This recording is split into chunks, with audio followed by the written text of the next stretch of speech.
Hello again, it is lovely to see you for another family devotion.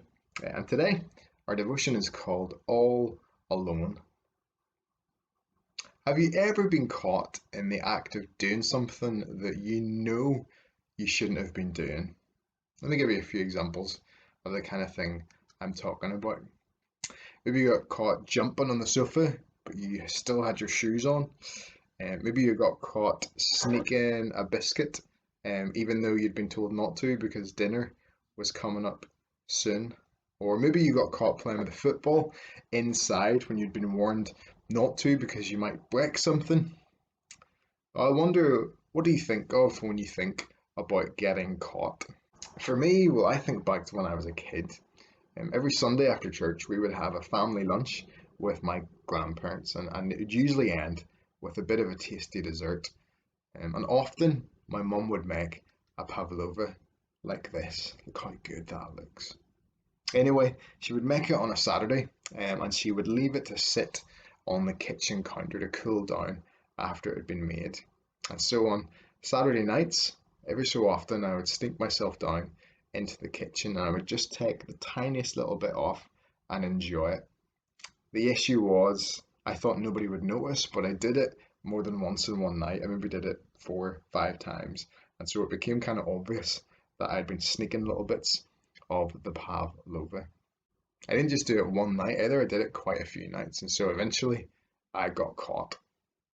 In our passage today, we see Peter getting caught out. But what he was doing, well, it was much worse than just stealing a little bit of a pavlova. Let's see what he did in today's passage. Luke 22, verses 54 to 62. They arrested Jesus and took him away. They brought him into the house of the high priest. Peter followed them, but he did not go near Jesus. The soldiers started a fire in the middle of the courtyard and sat together. Peter sat with them. A servant girl saw Peter sitting there near the light. She looked closely at Peter's face and said, "This man was also with him." Peter said this was not true. He said, "Girl, I don't know him." A short time later, another person saw Peter and said, "You're also one of them." But Peter said, "Man, I am not." About an hour later, another man insisted, "It's true. This man was with him. He's from Galilee." But Peter said, "Man, I don't know what you're talking about." Immediately, while Peter was still speaking, a cock crowed.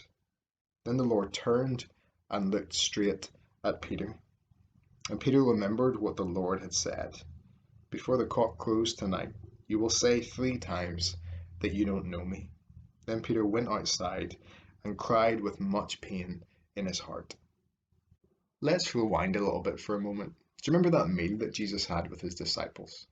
Well, during that meal, Peter said that he would go to prison or even to death with Jesus. That's a really bold claim. However, Jesus responded with some bad news for Peter. He told him that before the rooster crowed, he would actually have denied him 3 times. He told Peter that he was going to pretend he didn't even know Jesus. Now, let's fast forward back to where our passage is today. We're told that there's a fire and that people are sitting around the fire. Now, I don't know about you, but I love a good fire. I've had some great moments around one.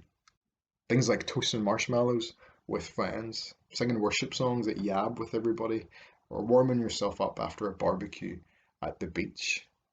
But this fire in today's passage, it's not going to go down as a happy memory for Peter, because just like Jesus said, it's the place where Peter would deny him.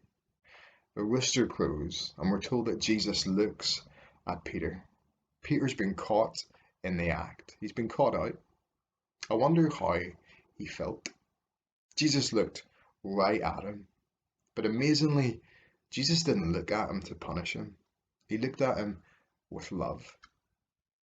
And the very next day, Jesus would die for Peter's sin. That's the amazing good news. When we trust in Jesus, we can find forgiveness for sin because he took our punishment upon himself.